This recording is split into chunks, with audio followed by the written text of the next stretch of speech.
Good evening. You're listening to Rainbow Radio. This is Niceguy Eddie. In My Humble Opinion is coming up next.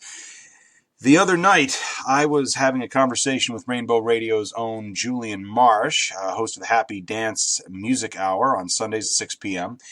And we were talking about all kinds of stuff. We were talking about Obamacare. We were talking about Rick Scott down in Florida. We were talking about Democrats and Republicans, just going all over the map. And I was having such a great time. It was a great conversation. And it was one of those times that I just wish I'd had the record button going and could have aired something. And Julian was gracious enough to come back onto the show. And we're going to rehash some of what we're talking about and cover some new ground. Julian, welcome to the program. Well, thank you, Eddie. So nice to meet you in person. Nice to meet you too. So we were talking I did a little. Sorry, I was going to go. I did a little thinking today about the mess I got into Obamacare last year versus what happened this year. Right. We were talking about Obamacare last night. So yeah, what happened last year, and then we can contrast that. Well, there were two things that happened last year. Mm-hmm. When the exchanges started last year, right, they had something called, and they have it still, except this year it works and last year it didn't, something called cost sharing reduction. Right. And that was one of the things that we ended up calling we asked to talk to somebody high up, and they put us through to some lawyer in Washington, D.C., who actually said he went to the top people and asked them our questions. Okay. Which they told us basically that's the way it is. Live with it. Even though they agreed with us that it was wrong. Well, what was the question? I mean, what was the nature of the issue? Okay, so there were two things. Cost sharing reduction. Yeah. Because we have such low income, we applied and we were told we were going to get something like 79% cost sharing reduction. Okay. That meant everything. Oh, that's separate from the premium. Your premium, you get discounted based on your income. But also all out-of-pocket expenses get discounted based on cost-sharing reduction. So if you have a 79% cost-sharing reduction, mm-hmm. you would assume that every single thing that comes out of your pocket will be reduced 79%. That would seem to be the case, or that makes sense. Right? But we weren't getting that. In fact, when we would go to a doctor, we were paying, like $80 to see a specialist. Right. Well, it should have been $16, not $80. Yeah. And when we actually contacted the insurance companies to find out what they were charging, it was like, no, that's not what it means. And we've given you 79% discount on certain medications or certain things, but it's not across the board. And we said, no, it's supposed to be across the board. Right. So we contacted this lawyer who I really don't remember his name, and he contacted the people that be, and they came back and said, well, we've left it up to the insurance companies to decide what they want to give you 79% off of. So they gave you 79% off ridiculous things that really didn't save you anything. Yeah, they could pick the least used medication in the entire world, give you 79% off of that, and be done with it? Right. So what they did with us was one of the co-pays, if you saw a certain type of doctor, which you wouldn't use, right, that's going to be there. Anyway, this year it worked. This year they have it in place. Right. And now you do get 79% off or 89% off or whatever you qualify, and it works. And it's very good. But last year, they weren't prepared for it. The other question we had was this. Okay, so my husband went to see a doctor, a specialist, and he needed a procedure. Mm-hmm. It cost $75 to go see the doctor because the cost sharing wasn't in effect. Okay. And the doctor wanted to perform a procedure. So after that, you sit down with the people in the office and they go and get you ready to have this procedure. Mm-hmm. Financially, they go through everything. Okay. And we have insurance. Turns out the facility that the doctor uses wasn't covered by our plan. Of course not. Right. I wouldn't. So we said to the doctor, then you need to refund the $75 because now we have to go to another doctor. And before we go, we have to ask the question, is your facility also covered? Right. Doctor refused to give us the $75 back. So we end up spending another $75, and we're pretty low income here. Yeah. So that's now $150. And he ended up going to a hospital, like it was actually a doctor in a hospital that we knew the hospital was covered. Yeah. Although that doesn't mean the anesthetist is covered, as I discovered. Well, so that's optional though. You don't. Why do you need? Man up! Come on! Why do you need an anesthetic? Right. But it turns out just you have no just grit. control of all the different people that perform surgery on you, yeah, and yeah. they or may not be in your plan. God. So we asked the same lawyer to ask these people, and the answer came back. It's your responsibility as a consumer to make sure all these people are in your plan before you have surgery or before you have a procedure. There is one thing that I liked about the old HMOs was that because they were gatekeeper, you had to see your PCP and then they had to give you a referral, but there was a shared responsibility there. They had insurance and they worked with the insurance company to make sure that whoever they were referring to you to would be covered. But to nickel and dime it like that, oh yeah, we cover the procedure, oh, but not the gauze that we use to, or whatever. Right. It's like, come on, what the nickel and diming bullshit? And again, this just goes back to why healthcare in general needs to be single payer, because you can't nickel and dime like this. It's like, look, you figure it out. You argue with the hospital. I'm done. I'm going to get the procedure and I'm going to go, and you guys are going to make your money. I'll pay you, you pay them, and you figure it out. I don't ever want to get a phone call. One plan, everybody's covered. I agree. Yeah. And that's what Obama, but of course the Republicans did. Well, that was the original plan. The problem, though, and this is where I will accept most left-wing criticisms of Obamacare. If you're a liberal criticizing Obamacare, I find they make a lot of good points, but it's usually under the category of things that were conceded to the Republicans. Now, that being the case, I accept no criticism of Obamacare from the right, because either they're lying, which happens a lot, or they're basically complaining about something that's only there in a vain attempt to get them on board. Right. Or it's something they're actively sabotaging, like the Medicaid expansion and setting up the exchanges, as you mentioned. I mean, they simply refuse to pay ball. Not accepting $2 billion worth of extended Medicaid. Yeah. So that's the other thing. Because I had a couple of illnesses, I hadn't been able to work, I had no money. So to get on the exchange in the first place, you have to earn at least $10,500. Right. To get $10,500, you have to make it up if you don't earn it, because there's no extended Medicaid for people who earn below it.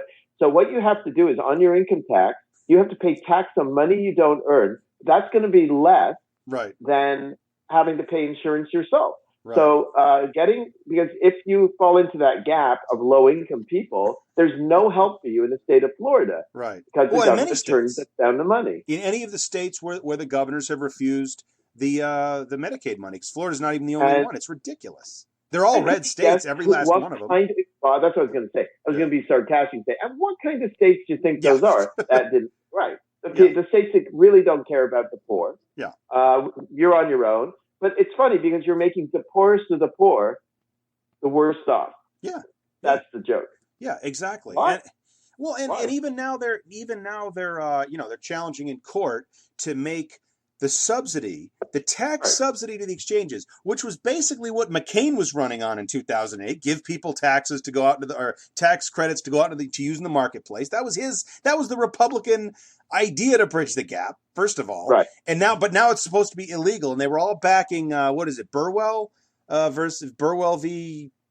Obamacare, whatever the case is called. But it's such a joke because it's ridiculous. Again, you want to take the poorest people who are on Obamacare and take away any help. So my insurance on Obamacare without any subsidies right now would be, I think it's $660 a month. That's almost what I bring home. So what's crazy about that? My day job, I'm an engineer, and I work at a company, and I don't pay my share of what I'm paying for that isn't like half that. Okay, it's probably between $200 and $300. I don't know exactly what it is. Now, of course, that's an 80-20 or a 70-30 split between me and the company. But the thing is, realistically speaking, I couldn't afford another. I couldn't add $400 onto my healthcare bill and afford that. So when they talk about the market, this is a failure of the market, because you're selling something that everybody needs and nobody can afford. I don't care how much you make. You're going to be charging someone upwards of $1,000 a month or whatever guess what? I might as well take my chances. It's ridiculous. Okay, so with that in mind, okay, jump ahead to 2015. Yeah. Now the cost sharing reduction has worked out. Right. You still have to worry about possibly some center where they're going to perform surgery not being covered. That didn't go away. But now add this in. Okay, so this is a true story. Right. Last week, I get a letter from my insurance company with a new insurance card. Mm-hmm. Why would I get an insurance card? This is suspicious. I already have insurance, and I already have a card. Suspicious. So I phoned them. This is a true story. And they tell me that they don't know why, but the marketplace has put me in a different plan, and my rate has gone from $240 a month to $660. Oh, my, what? Okay. Bullshit. The marketplace didn't do shit. The insurance company. Did. No, the insurance company fucked you. No way. Come on. No, this is the marketplace. So I call the marketplace. The insurance company told me they do exactly what the marketplace tells them. If they say you're out of a plan and put you in a different one, that's what they do. So I phoned the marketplace and I asked them why my insurance rate suddenly went up and how come you didn't give me any notification whatsoever. And of course, 2 days later, I did get a letter. That's helpful. But what now? And they went up from what to what now? You said 240 to 660. Oh, Jesus! Three times basically. So why did they do it? According to them, I didn't show proof of income. Now, I have twice in January and in February received letters from them telling me that I need to send proof of income. In February, I said I already sent it in January, and they said, well, for whatever reason, we don't have it. Could you send it again? Both times I sent it certified mail. Both times I wrote my name, my social security, and something called an application ID on every one of the pieces of paper because you have to fill out a lot of forms for this. Yeah. In fact, it's more than one stamp to put it in the envelope. It weighs more than whatever, an ounce or whatever. It's like 3 ounces. So you have to go to the post office and they weigh it and they put their fee on it and you mail it. And you can get a receipt to see that it was received. It was. I mean that, in January it was received. In February, they told me it was received. They had it. And so my rate was put in. Excellent plan. Really liked my insurance. Reasonable, affordable. This is the way Obamacare works. Yeah. Apparently, in June this month, they decided I hadn't sent in my proof of income. And because I hadn't, they pulled me out of my plan and put me in a different plan that cost 3 times as much. So I called them back and I got some lady on the phone who insisted that because it was after the 15th of the month, there's nothing she could do this month.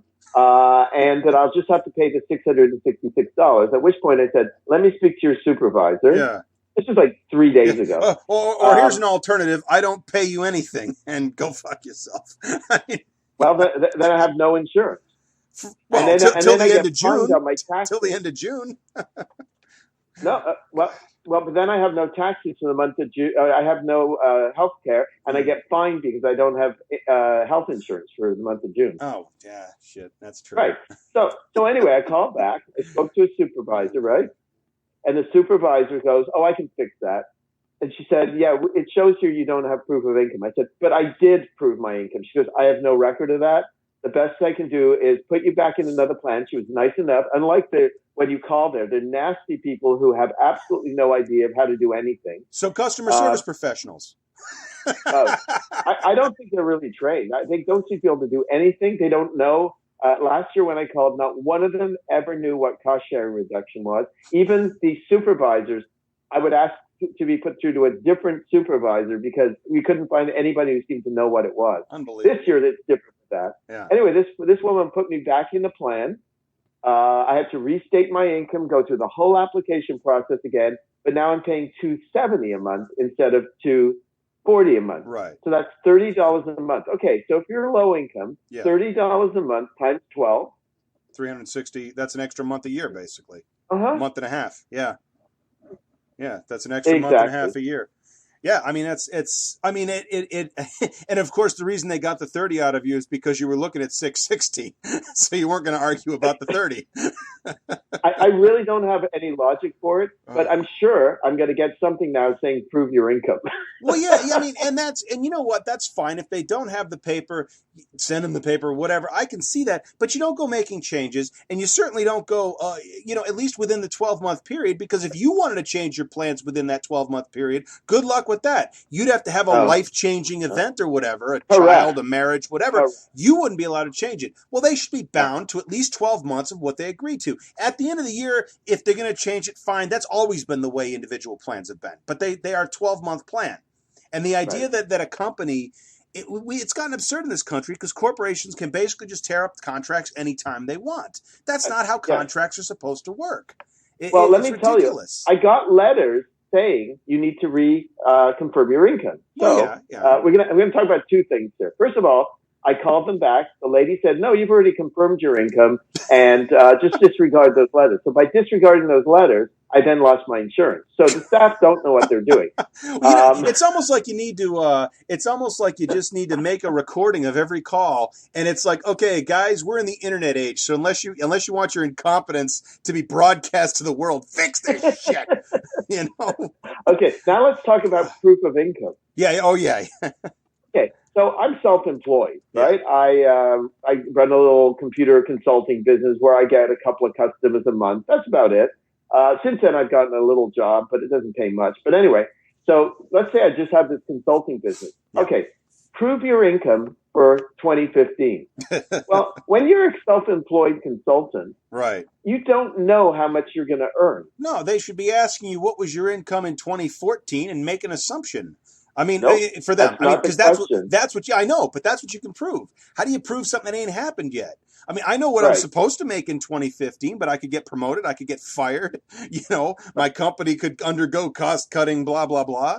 I mean, nobody really knows. So this is what you have to do. Yeah. They asked me in January how much money I would earn in 2015. Yeah. The only thing I could do in January was give them a list of all the money I earned. So if I had 4 clients in the month, I wrote down computer consulting, $75 and a date. Right.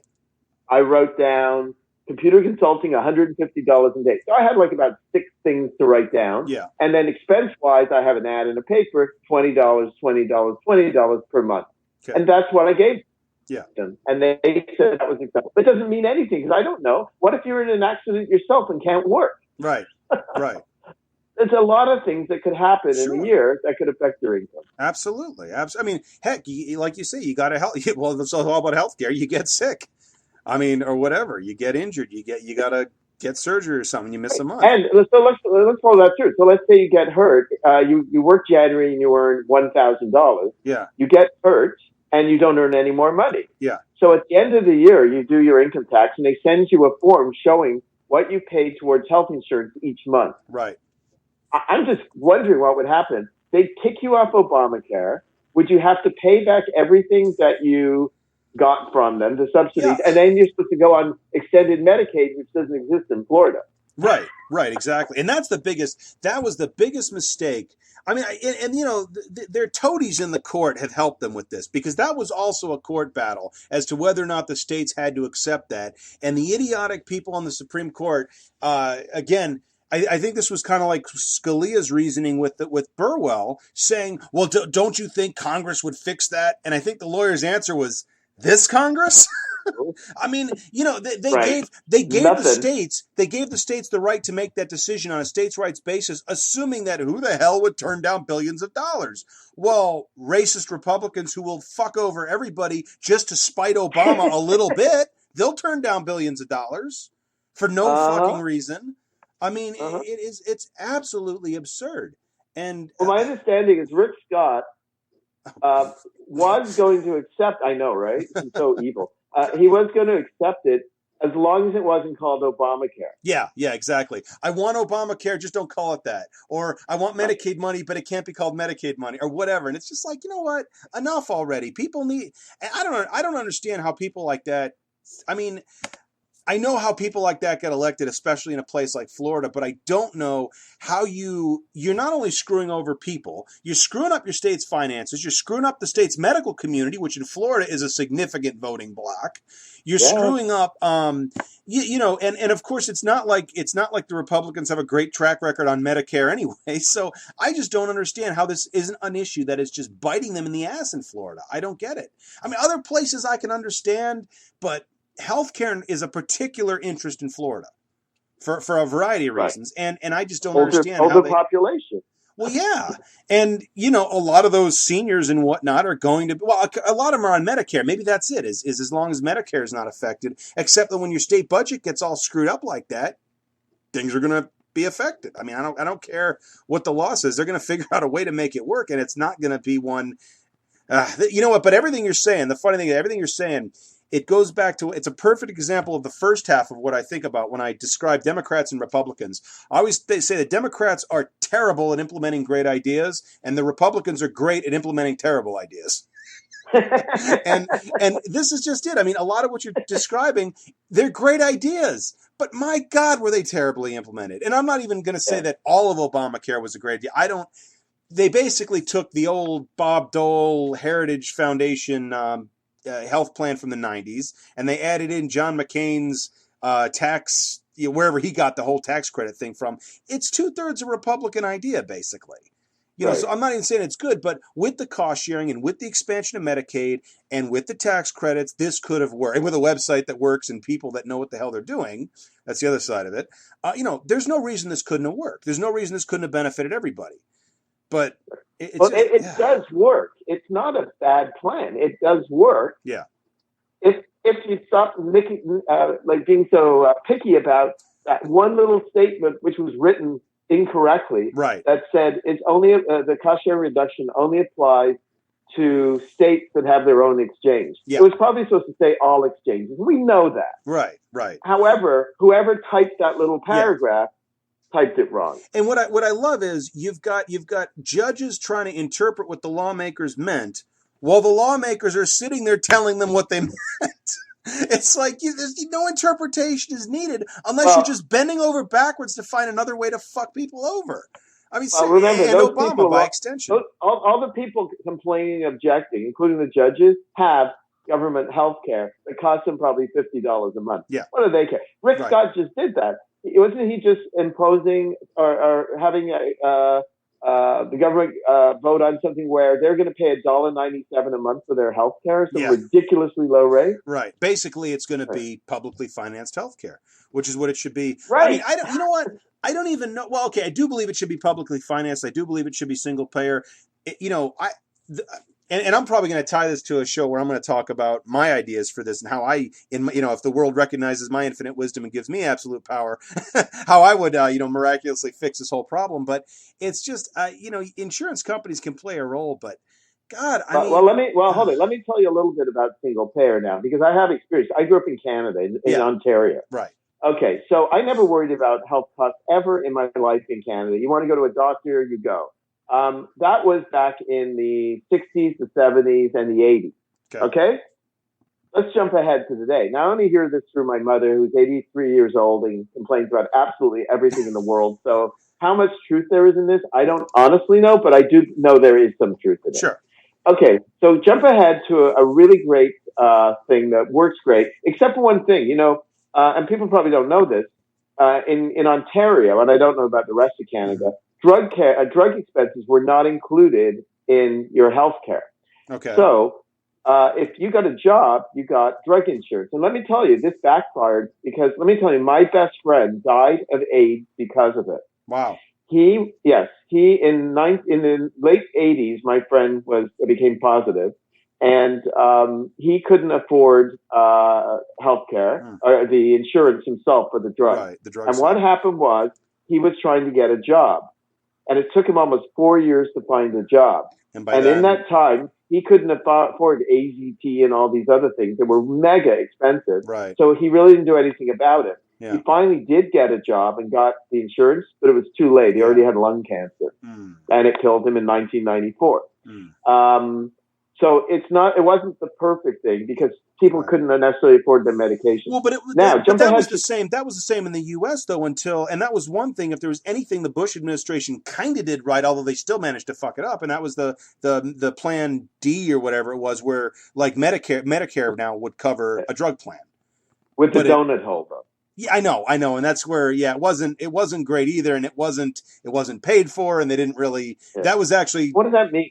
What does that mean? So people know, the donut hole means you pay a certain amount of money towards your drug. Yeah. Then you're not covered at all for a certain amount. Yep. And then you are covered again. Yeah. So it's like if you look at a donut, you look at the edge, you're covered. You get into the hole in the middle because you paid for some drugs. Right. And now you're not covered. And then again, you'll be covered after you've paid a certain amount yourself. And if you're on Medicaid or Medicare or Medicaid, you don't have the funds to pay the money in the donut hole. Right. So, well, it goes back to the whole, and this is where and again, single payer can be done in a lot of different ways. But if only one person is picking up the bill, there can't be a donut hole because you're not talking about deductibles, you're not talking about co-pays, and you're not talking about out of pocket this and that, maxes, mins. It's simple.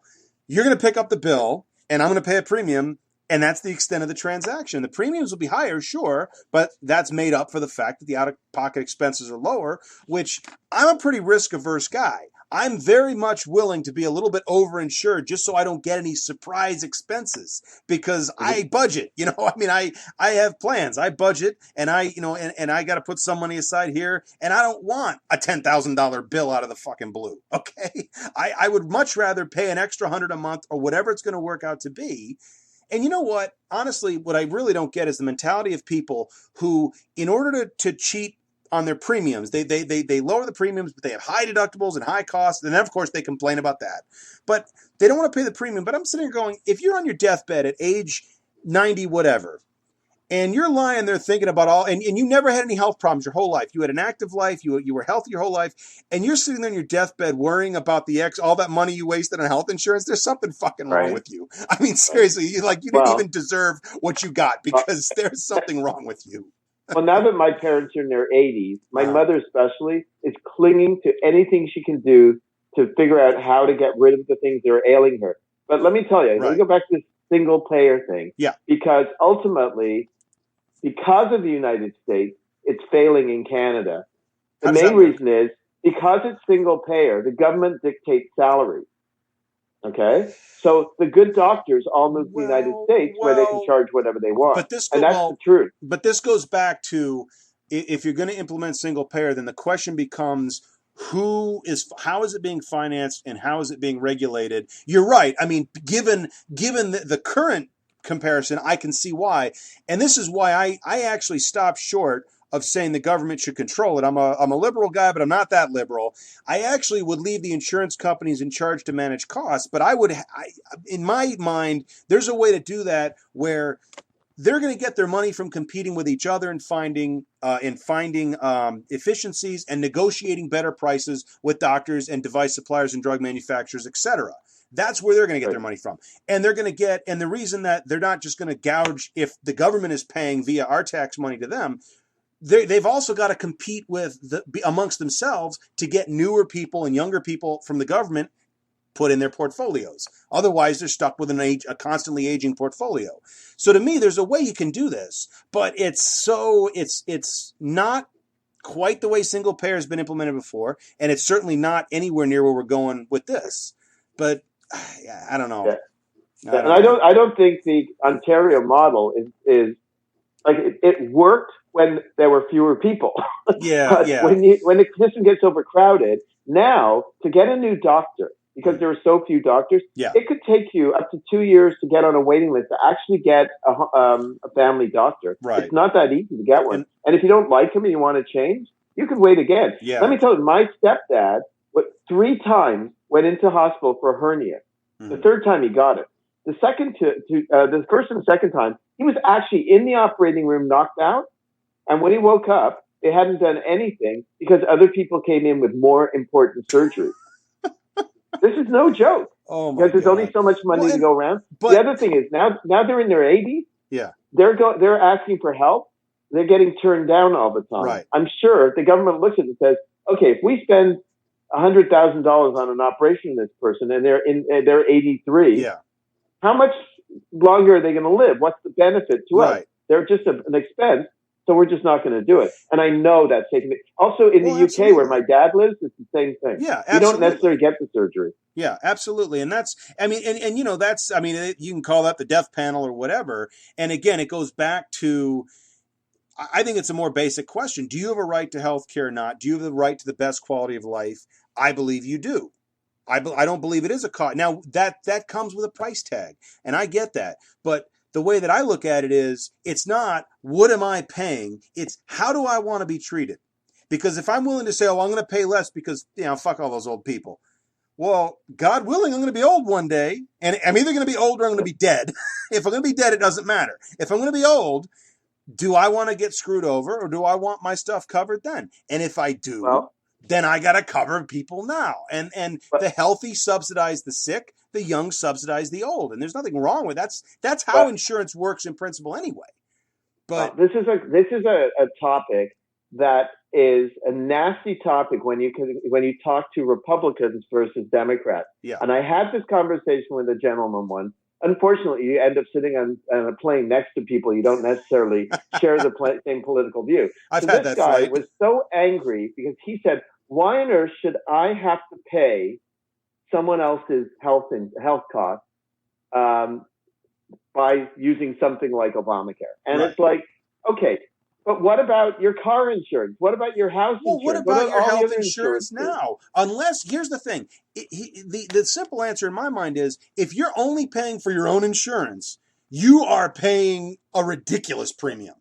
Right. The whole reason insurance works. Insurance is the same thing. The whole reason insurance works. And you know what? The whole thing about Obamacare, because this means a lot of things to a lot of people. Really, I think Obamacare means insurance bought from the exchanges. Okay, fine. But they really were nobody calls it the Affordable Care Act. The whole thing is called Obamacare, which basically means Obamacare means insurance, because it requires insurance and it regulates insurance and it tells insurance companies what they have to do and not do, and it affects all insurance. It is a regulatory act. Until those Republicans need to use it, and then they see the cost of the bill. It's almost like this. Yeah. It's like Republicans hate gay people until they find out their son is gay. Then all of a sudden, oh, I have a whole different view. Yeah. Oh, well, what if your son hadn't come out? Right. Well, are you still going to hate gay people? No. There's another category, and that's the one that hates gay people, but he's toe tapping in the men's room at the airport. Oh, well, okay. Don't forget those guys. In the gay world, we always know the Republicans who protest the most are gay. All right, They're trying to hide it from the world. They're closet cases, and I feel sorry for those people because they somehow got put into that position because of society, because of their churches, that it's evil and you cannot be yourself. You know what? You know what? If it doesn't totally screwed up. Yeah, if it doesn't extend beyond rhetoric, I'm the most sympathetic guy in the world for them. Because they spend their careers and their platforms actually harming other people, I have no sympathy for them at all. But then again, you know, I'm looking at this from a different perspective, so maybe it's easier for me to say that. But now, hold on a second. I got to ask you something. If you guys all have kind of figured out who's who here, Marcus Bachmann, right? That's Michelle Bachmann's husband.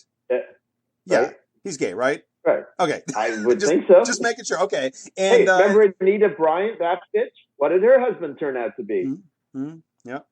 And the other one is who just entered the race for the nomination now is Lindsey Graham of South Carolina. And he's one I never really thought about, but as soon as somebody pointed out, one, he's like the only Republican in the world not married who holds public office. That doesn't necessarily mean anything. But then the more I thought about it, I was like, wow, yeah, maybe. Yeah, he approached them up. He is. Yep. Yeah, we've seen that over and over again. Mm-hmm. God. I know. So, I don't know what I learned in life. Okay. Yeah. I was out in the 70s. Right. In high school, I grew up in Toronto. Yes, it was far more progressive, but it still wasn't accepted back in those days, even in Canada. No. But I was out in high school. It didn't matter. I had a boyfriend. Everybody knew it. Not an issue. Right. I think one guy ever in all my years in high school came up to me and said, "Faggot," and I went, "Yeah, so." And he walked off. You that was it. I'm heterosexual person, you. I mean, yeah. Are you gonna? But listen, I grew up in this society where if you went to a gay bar, you generally walked in the back door. Otherwise, you got egged from cars going by on the street. One of the gay bars used to park a big bus in front of the front door on Saturday night, to act as like probably getting a ticket from the city because it was illegally parked, right, to make sure patrons got in safely. But most of the bars were off the main drag in Toronto, down little dark alleyways or whatever. But I got to tell you, I miss those days. It was kind of fun, you had this secret world that nobody knew about. And it was like hidden, If it was, I mean, if it was truly hidden, and if it was a secret world that nobody knew about, that's one thing, and that's one way to make it work. I don't know if it's anyone's first choice, but it's one way to make it work. The problem is it wasn't secret, and there were people who knew about it, and that's where the eggs come from. Which is just again, I don't understand the mentality. I mean, how rotten a day do you have? How rotten a life do you have? That hey, I'm going to go derive satisfaction by making someone else miserable. I know it's a bully mentality, but I don't get it. I mean, we had nothing to look up to. We had no role models. We had nothing. Right. Today is so different. Glee, Modern Family have changed the world. There was another show. What was it called? I forget. It was about this couple that had a surrogate mother, and she already had a daughter, and they all became like a family. Right. And it was this amazing show. And they would actually lie in bed at night, like the Brady Bunch parents would do, and kiss and go to bed. You have to understand, when I saw Looking for Mr. Goodbar back in 1977, and we went to a theater, and in the scene, Diane Keaton goes to a gay bar, and two men kiss. People were shocked. They got up and walked out. We couldn't believe the audience reaction. To us, it was nothing. Right. They'd never seen it before. Unbelievable. Now, you can see guys kissing on TV any night of the week. That's why life is so much better today. The best, and then Bill Maher pointed this out. He says, guys, we've seen a celebrated interracial gay kiss during the first round of the NFL draft. The culture war is over. We've won. Yay! Yeah, I just and I mean it's so for kids today. Yeah. Well, that's why kids today, there's no issue. Well, no. It's mainstreamed. It's there. It's in their face, and they don't care. Right. It's the idiot parents and grandparents who grew up not having this in their face, or it was there and they chose to ignore it. Right. Well, they were raised, and some of them were raised to be actively to be bigots too. I mean, that's. Yeah. I mean, they'll call it traditional value. Well, no, if your traditional values cause you to hate somebody, that's the definition of bigotry. I mean, that's okay. Listen, in about 1965, when I was like 8 years old, I'm not even sure. I might have even been younger. It's so hard to put a date on this. Right. I was beaten up at school. Yeah. Some guy came up to me, just beat me up for absolutely no reason. Didn't know who he was. Sure. No idea. Back in those days, we had a headmistress and they had a bamboo cane, and they used it. They called me into the office. They got the guy, whoever he was, and she asked, I always remember this, and I was only little.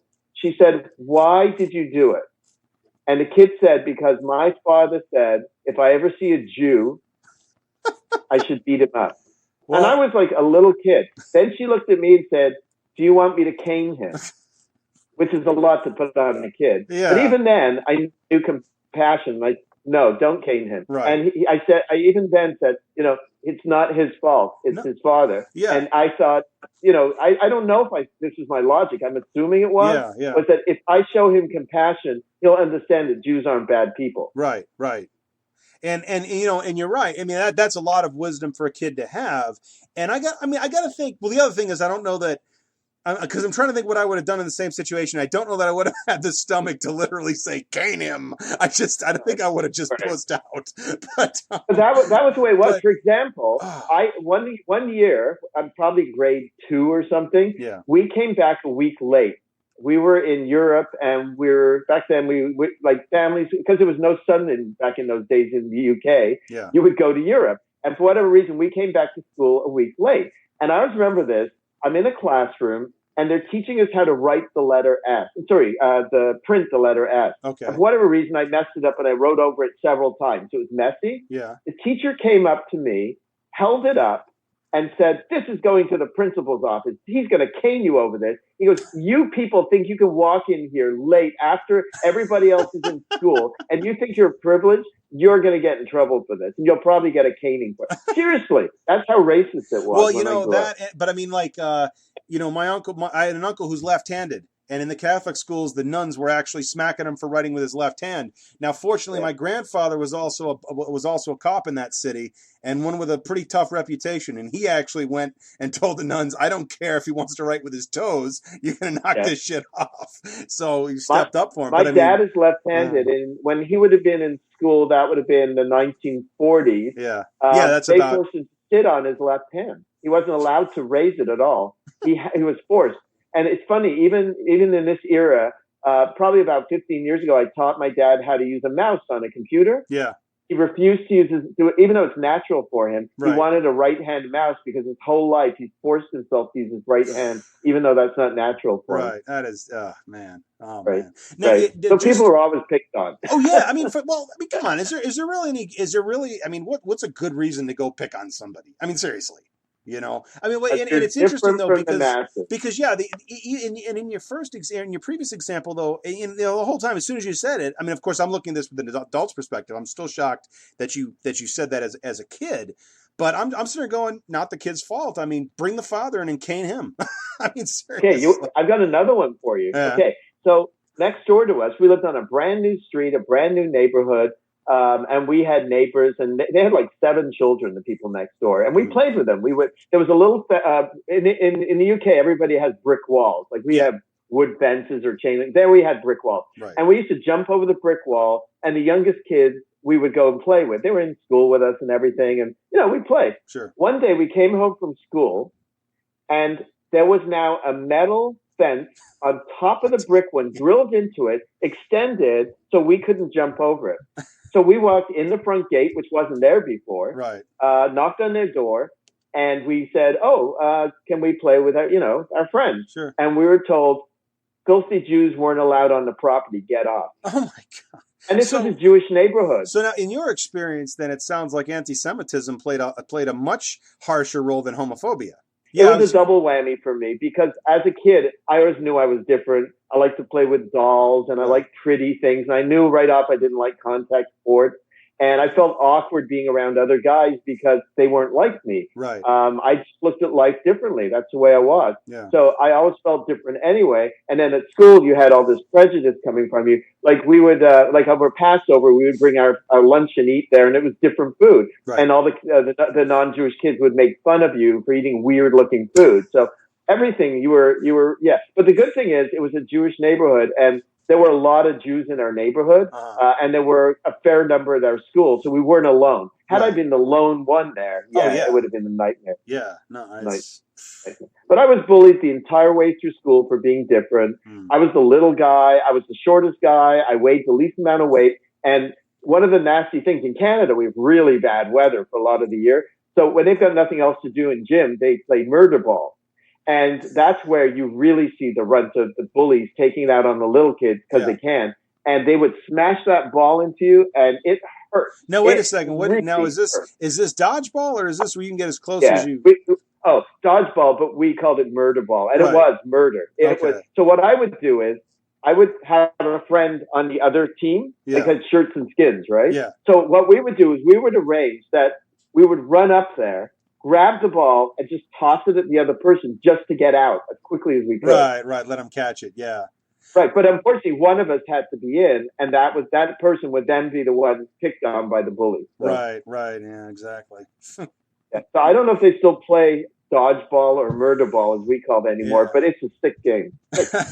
Well, I did find, because I wasn't big as a kid either. I found I couldn't catch and I couldn't throw, but I could dodge. So I was usually the last guy in because I was doing whatever the hell I needed to do not to get hit. Well, I in games like football and rugby, I would absolutely, on purpose, every time they threw it, miss. Whether I could catch it or not, I purposely missed it because I don't want to get tackled and hurt. So they eventually just stop throwing it to you because they know you're going to miss it. Right. But I excelled in track and I excelled in gymnastics. I mean, my teachers were amazed at what I could do. Yeah. But just the fact you didn't like contact sports, right away you were different. I'm not sure what it is about that.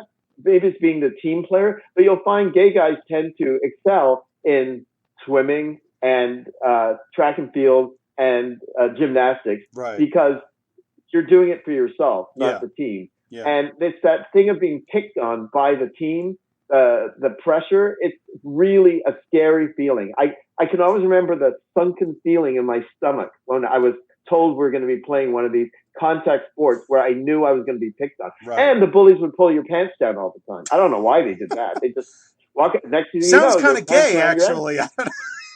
Right. Sounds kind of gay. I don't Maybe. know. Just... Maybe. Yeah, right. But they got away with it, right? Oh my God! Well, that was one recently. God, who was it? It was one of these. It was one of these right-wing pastors. I can't remember who it was. Or I know it was. It was Ted Cruz's father. It was Ted Cruz Sr. or whoever. Ted Cruz's father. Such a great man. Such a great man. Yeah. He had come out and he had said something to the effect of, I think it was about gay marriage. It said, if this passes, this will lead to all kinds of crazy situations like football players showering with girls. And I'm thinking, well, what could be less gay than football players showering with girls? Have you ever been to Germany? Have you ever been to Germany? I've been there, but I haven't. It was just on business. I haven't really spent much time Let me tell you, you go to a gym. Yeah. I go to a gym everywhere I go. I go to a gym in Germany. Yeah. Do you know that men and women share a locker room? I did not. Wow. You shower together, you change it. Nobody blinks an eye. It's not a big deal. Right. Well, I mean, and you know what? I don't even think, because it goes beyond just... Because obviously that's a much more progressive viewpoint on that kind of thing. But like I've been sitting at tables with friends where, at a coffee shop or something, we're just shooting the bull, and this one guy's telling us about this gym that he had gone to. And it's just a regular gym, but you could pay this extra membership to be a member of some special club. And he's like, he got a free trial. So he's like, all right, I'll try it out. And you can go back and they got the spa and they got the sauna and the hot tub and they do massages and all kinds of stuff like that. But he basically went back there. The other thing he found out was that all of the guys who were in the club, most of whom were much older men, all walked around naked. Now, for this freaked him out. This bothered him. He couldn't handle this. He's like, no way, okay. Obviously not gay, but I mean, even beyond, I'm sitting here listening to this story going, I change in the locker room. What do you do? Go into the bathroom stall or something? Man up. Come on. What the hell? But the other guy in the conversation was just right alongside that, like, oh my God, I know. I can't believe it. I don't, changing in a room with another guy. I'm sitting going, well, how the fuck do you go to gym? What do you... Well, a lot of people don't get changed at gyms, but my experience again, and I've been to many, many gyms over the years. So many, especially married, closeted guys. Yeah, that's where they find their freedom. We'll call it freedom. Right. They find it sitting around saunas in straight. I'm doing a quote sign here. Right. Straight gyms where they can get moments of privacy. Yeah. You'd be amazed. I've been to many straight gyms. You go in the showers where there's one shower on one side and one on another side. They're opposite, and they leave those curtains open. It happens all the time, but they're straight. And you see them out they're working out, and you see them with their girlfriends and their wives. But then they do that. It's not an isolated thing. Right. This is. So many people are forced to live a life that's not for them. And let me tell you, how many guys do it? They get married, they have kids, and I know people in this situation because their families expected them to be married with kids. Right. So they do it, and then they say when the kids are grown up, they're coming out. They're out. It's true. It's a lot of people do that, but it's sad because they couldn't do it because in the old days there was nothing they could base their life on other than pleasing their parents.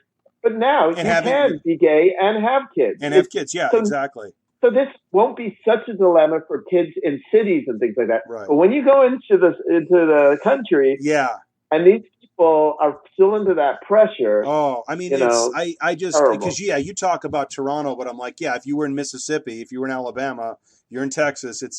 I've actually been corrected on Texas. Texas is apparently a more diverse state than I was aware of, but obviously, there are places throughout the South, and Florida even it's not like the rest of the South, but it's a very conservative area. It's not, I would not describe Florida as a particularly progressive area. And Well, yeah, Rick it's Scott just, got elected twice. Who do you think yeah, voted for him? exactly. Those people. Jeb Yeah. Bush was elected twice. I understand he's one of your favorites, no? No, but I tell you, Jeb Bush was better than what we got now. Oh, Scott, is it? And it's kind of like, all I need to do is look at him. He's got those crazy eyes, man. You just look at him, and it looks like something's wrong with him. He looks like a heroin addict. Yeah, That's well, what he looks like. I mean, I could just as easily see him hacking somebody up with a knife as I can, or with an axe, as I can see him signing legislation. He just looks crazed. I've never seen a picture of him that he doesn't look completely insane. I cannot understand why people vote for them, man. I was shocked in the last election, especially Republicans who say have low income and now have no health insurance. Oh. Why would you vote for somebody who's going to not give you what you're entitled to? Some of these guys are starting to come around on that. When they finally find out that they have an expense and they can't afford it, they're going, oh, I better get insurance. And they're told, you can't just get insurance when you're sick. There's a procedure, and it's not our fault. Right. You guys decided to not play ball. And and then of course, they want to talk about everybody else's sense of entitlement. You know, they got to talk about how the liberals have the sense of entitlement. This is the same thing. It doesn't matter whether it's health insurance or sexuality. Right. It only matters to these people. Maybe there's a certain gene or something. I don't know. I think there is. I don't care about anything till it happens to me. Yes, absolutely. So what? Let's examine what is that all about. Yeah. What does that mean? Republicans tend, not all, and hey, I don't want to crucify every single Republican. Well, obviously, yeah. But in general, Republicans seem to be that nature. Like, it's my right to do whatever I want until it's not good for me anymore. Yeah. And then they come crying. And the only their kid comes out or they need an operation. It's the same mentality. Right. And the only time you can convince them of anything kind of a collective action, like having insurance, which, let's face it, is a for-profit form of socialism, in this country anyway, whether you're talking auto, health, home, whatever, everyone pools in and you take out when you need it, and, that's socialism. And what's the idea with that? The idea is everybody pays in more than you need because when those who need it, there's funds available. Exactly. If everybody needed it, like when there's a hurricane and every property in the city gets damaged, then you have issues. But it's not like that. Not everybody gets sick all at the same time, and not everybody's in a car accident all at the same time. So it's a pool of money that's shared. Now, they don't seem to have a problem with car insurance and hurricane insurance. But why do they have a problem with health insurance? Because seriously, I think if Obama passed a law requiring you to breathe, I swear to God, they would all hold their breath till they died. I mean, honestly, I think this is. Yeah, I know, but it's like the only way you ever are going to convince them of acting collectively like this is if you can phrase it in a way that they see that it's in their self-interest, and of course, they can't overtly tie it to Obama or liberals or Democrats or whatever. If you can present it in a partisan neutral way, which is difficult because there's code words. But if you can present it in a nonpartisan way and show them that acting in this way is actually in their interest to some extent, then you can kind of start getting through. But it amazes me that they want to beat the drum for Christianity and yet have absolutely no compassion for their fellow man. It's like, well, these two are not the same. You don't know what words mean. I mean, these aren't the same thing. It's just an excuse so they can look after their own pocket and not have to pay out any one penny more than they have to. Yeah, exactly. I mean, that's kind of originally, and I didn't live in this country, but people told me that before Reagan came along, most gay people were Republican. And that's because human rights and religion weren't part of it. Yeah. It was more about fiscal responsibility. Right, exactly. And a lot of them... Reagan, when he brought church back into religion, religion back into government, that's when it all changed. Right. And that's, I mean... And I think to this day, there is still, you got the log cabin Republicans who must value this idea of fiscal responsibility, but I haven't seen any evidence of fiscal responsibility on the part of Republicans. I see a lot of bitching about things, but, if you go back to World War II, every single Republican has basically run up higher deficits than every single Democrat when you come down to it. I just saw that in the news this week. I'm like, that's amazing. Yeah, it's not, and of course, I know why they do it. It's the same reason Democrats do it, because actually fixing deficits harms the economy. And doing the things that cause deficits, whether it's lowering taxes or increasing spending, help the economy.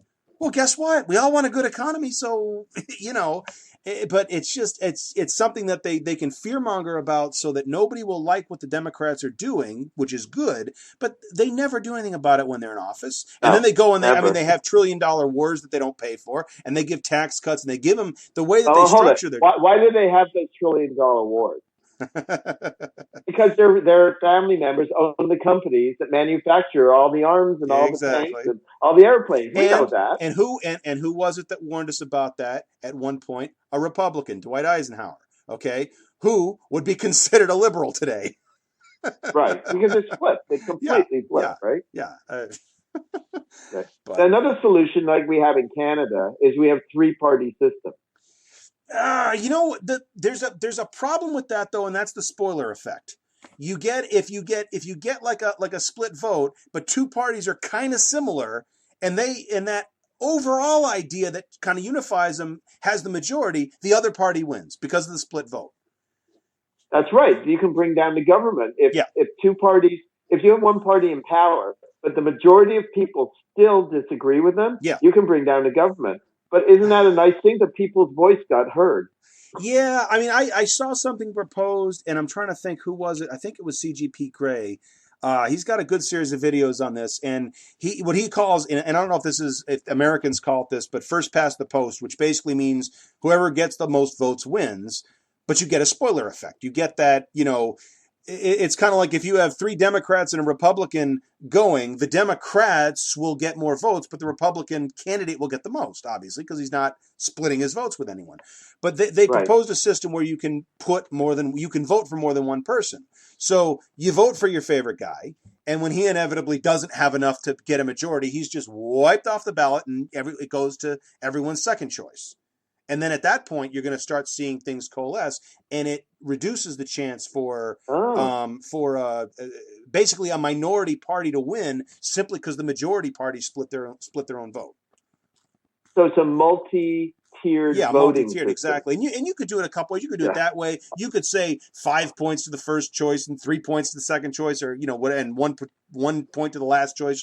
You could do it a couple different ways. But I thought, well, that's a clever way to do it. Can you imagine Republicans doing that? When they do things like, the students in Ohio voting for the first Obama election, and they go, polls are closed, and thousands of Democratic votes don't get through because they decided the polls should close. Yeah. I couldn't imagine them going through tiered levels of voting. Well, I mean, again, and this was, I think this one was Jon Stewart was pointing out that when it comes to education, they don't want it to be more rigorous. When it comes to science, they don't want it to be more empirical. When it comes to voting, they don't want it to be more representative. They want each of these institutions to more closely reflect their right-wing viewpoint. Whether or not there's any validity to it, whether or not it's what the majority wants, whether or not it's even a true thing. I mean, again, my biggest opposition to Republicans now, aside from church and state issues, is what they're doing with my passion, which is science. It's offensive. I mean, the LGBT stuff comes into that because, of course, they try all kinds of pseudoscientific nonsense to make the point that being gay is a choice. So, you made some terrible choices there when you were deciding to be different as a kid. It's just, why would you have made those choices? So when I was 3 years old and I decided I wanted to play with dolls that kissed each other, and they were boy dolls, I really made a choice at 3 years old, didn't I? Exactly. Exactly. Was that a choice? I mean, and yet... just, you know what? It was just the way it was. Precisely. There was no question about it. I don't know where it came from. At 3 years old, I did not make a decision that I liked pretty things. Right. That I knew that I didn't like playing team sports because I would get hurt. You didn't make the decision to like those things. You didn't make a decision to like those things. You made a decision to follow things that you liked, which is, of course, what every single human being does. I was so fortunate to have a family that wasn't like, no, you got to be a man. Right. And I don't know why my family was like this. They encouraged me to be whoever I was. I don't know why. Nobody got upset over it. I mean, everybody knew. Like years later, my mother would knit and stuff like that, and my aunt would crochet. And I was always fascinated how you could take one strand of string and make all stuff. I want to know how you did that. Right. But guess what? It wasn't a boy thing. That was a girl thing back then. Right. Sure. But my family, I was lucky enough that they let me try. Yeah. Can you imagine most families in the United States? I was raised in the UK back then. Yeah. As a little boy, I was in Wales. That's where I grew up. And I don't know why my family was okay with it. I don't know if other families were okay with that kind of stuff. But nothing ever was told to me that this is not the way you should be. Right. And they let me do these things. So when my parents would go off to Spain, they'd come back and they'd bring me a little Spanish doll in a, traditional dress or whatever. Right. And I got to play with it. Yeah. But nobody ever said anything about it. I didn't know that it wasn't something that other kids didn't do. It's just, that's what my mother knew I liked. So that's what my mother gave me. Exactly. And how do you, well, the other point I always make is I said, if people are not just following their instincts, or, I think what the word orientation means, it means what direction are you pointed in? If I'm not just walking in the direction that I was already pointed in, I tell them, look, if you had to make a conscious decision to be straight, I got some bad news for you. Because I didn't have to make a conscious decision to be straight. People don't, it's like if you had to sit down and go, well, you know what, I guess I really need to be straight. Well, you're not, if you have to go through that thought process. Actually, it drives me crazy. If you go to like a gay and lesbian film festival, half the films, at least half, probably more than half, are about always the same story about some guy that he's closeted, he's married, whatever, and it's his coming out story. Yeah. I would like to see stories about people like myself that just grew up and it wasn't an issue. We're gay and we just have a regular life and a regular story. You don't see that very much. It always seems to be the issue of the closet case guy that has trouble coming to terms with his life and ultimately does.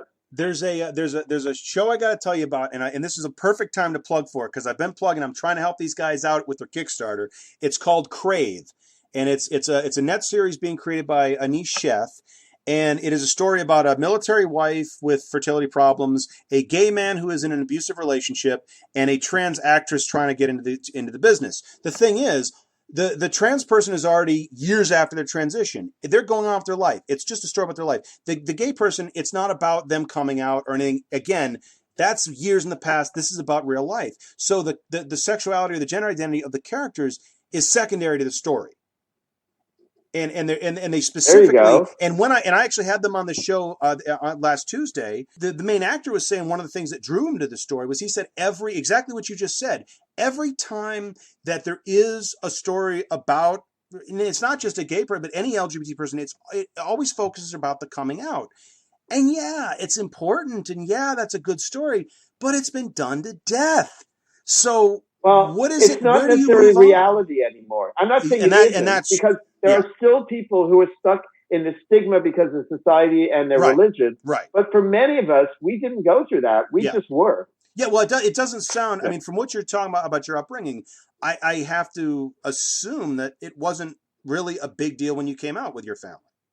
Well, first of all, my parents were divorced. My dad had a really hard time with it. Oh, really? It took him years, but I didn't give up. I would always go visit him and his wife, and they came around to me, and then they realized, oh, you're just living your life and whatever. Right. So nobody in I got to tell you, my dad's family, nobody had a problem. Like when I broke up with my first boyfriend, my boyfriend from high school and I stayed together 10 years. Oh, that's a long time back then. Yeah. And there was never any thought of marriage because it just didn't exist. But I remember my cousin in back home in the UK, she said to me, oh, it's just like a divorce, isn't it? I go, yes.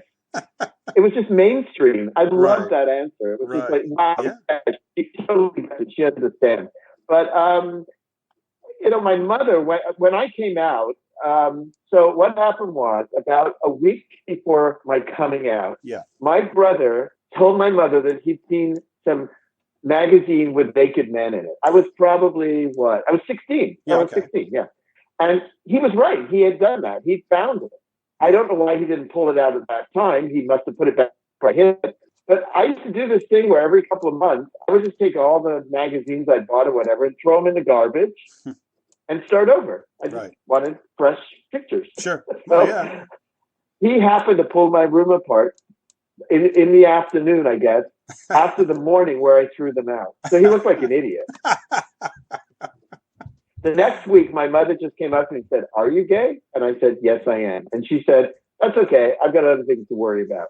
But my mother used to come home and tell me all about her hairdresser and probably things you shouldn't actually tell, like a 12-year-old kid or a 14-year-old kid. But her thing was, and this is the truth, was, well, there are two men and they don't have a hole like mummies have, so they use their bums.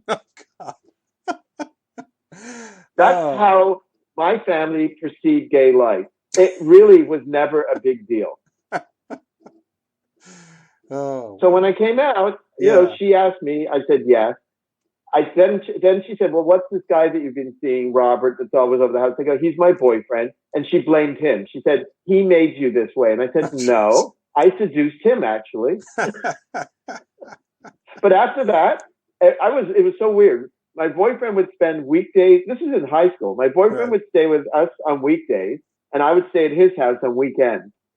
Every morning after that, there'd be a knock on the door. My mother would be on her way to work and said, boys, there's breakfast on a tray outside for you. Outside our room, like breakfast in bed. Oh, God. His parents, right. I mean, there was never an issue after that. Right. Once I came out, that's what people don't realize. Once you actually come out, the people who are cool with it, they're cool. My mother's sister was married to a rabbi. Her family, to this day, will not speak to me. Wow. Yeah, and I know for a fact that my female cousin is a lesbian. She didn't get married till she was well into her 40s. She married a guy that was gay because their families, they were pressured by their families. I know this. God, and they adopted kids. Oh, yeah. Wow. Yeah, those poor kids. Well, 2 closet case parents. I can only imagine. Yeah, well, or you know what? If one of those kids and Cheryl Landy, you bitch! I hope you're listening to this, and I want you to know, Cheryl Landy, who denied in front of her mother and her family that she had ever known a gay person. My cousin, this is how horrible these people are. These are right-wing religious Jews. Okay, my cousin used to stay with me and my boyfriend and come out to gay bars with us and go dancing. But now she denies She's a stage manager. And she worked for the Shaw Festival. And 2 summers in a row, I went to visit her there. And she introduced me to all these guys who were totally gay. But in front of her mother, she said, I've never been to a gay bar. I have no gay friends. I have no idea what he's talking about. Closet case lesbian. Oh, God. Yeah. But these are the things that you have to deal with as a kid. I mean, It's really difficult. Yeah. I mean, you're right. You have lies and hatred and... It's all coming down on you, and you somehow have to hold it together. Yeah, I don't know how we do it. I mean, adults have the privilege of not giving a shit. I mean, Well, listen to this. My aunt, many years later, had me over to her house. Oh, the reason it was my father was visiting, and even though it's not her brother, it's my mother's sister. Okay. They stayed friends, and I went over and I had lunch because my dad was visiting. Okay, This is what my aunt said to me. Listen. All this stuff about you being gay, the issue was with my husband, who was the rabbi, not me. She goes, you're welcome in my house anytime you like. Just don't bring any of your little friends with you. Little friends. Oh, God. Well, you should have brought a really big friend. Right? She probably would have been fine with that, right? I just got up and walked out, by the way. I just walked out of the house. I'm like, screw you. So this is the kind of real life thing that gay people go through. Yeah. Okay. I hope now we're seeing it less and less, but this is what we go through. I think it's not easy. And this is where there has been, I think, if there's sort of there's some weird signs of progress, like the backlash to the Religious Freedom Bill in Indiana, for example, came, but the backlash came with corporate backing. And I mean, when corporations have turned against the Republicans, when the Republicans have to choose between the religious bigots or the corporate, fat cash cows, my God, they're going to lose. They're going to lose. It's a lose-lose proposition for them now. And it's like when the corporations finally realize that this is marketable stuff and that this is good business practice, game over for anybody who wants to try to fight that now. And they've lost. They've completely lost that. But there is still, I kind of see it as where we are with trans issues now might be close to where we were with gay issues 20, 30 years ago. I don't know. I mean, maybe it's not quite the same because the conversation has moved along. But I think, when you look at, I mean, I think we're up to like 12 people or something so far this year, or 9 people so far this year, trans people that have been killed. And it's, I think they're definitely. Think about how tragic their lives are because what they've already gone through. Yeah. And in this day and age, in the state of Florida, they passed that, what is it, a bathroom law? Yeah. Where you can only go into a bathroom based on your sex that you were born in. Right. I mean, these are people that just weren't born in the right skin. Right. And they knew it the same way I knew as a little kid. I like to play with dolls and I like pretty things. Yeah. And even now, they're being forced to do things that's not right for them. Well, and the thing is, they only think about it's to protect the women. It's so that the men don't go in with the women, right? But they don't think about trans men.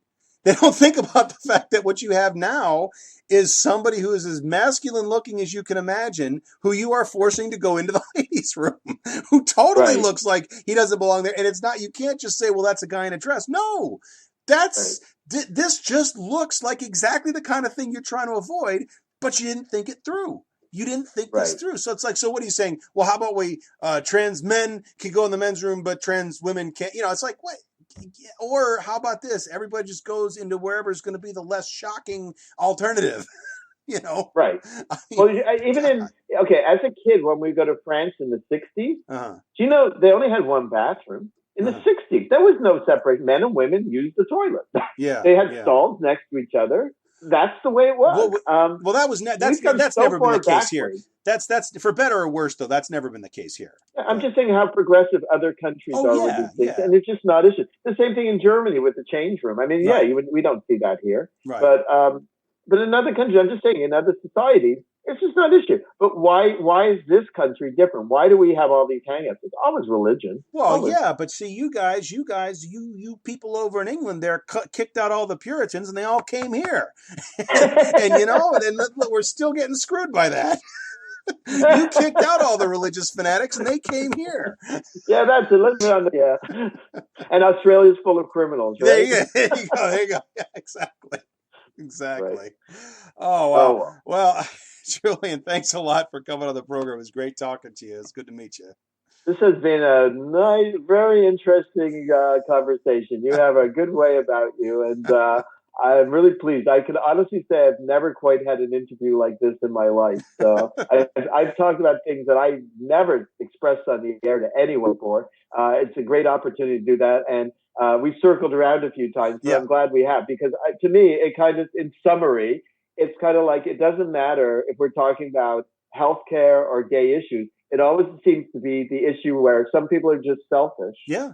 And they don't want anything that they don't understand. Mm-hmm. They don't want to help other people out. Right. And of course, until it happens to them, that's the way they're going to be.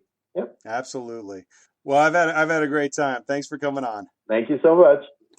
I'd like to thank Julian again for coming on the program and remind everybody that the Happy Dance Hour with Julian Marsh airs here on Rainbow Radio Sundays, 6 p.m.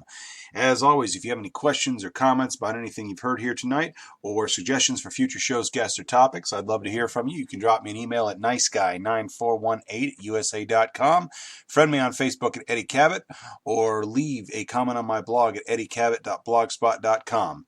Thank you for tuning in, and enjoy the rest of your evening listening to Rainbow Radio.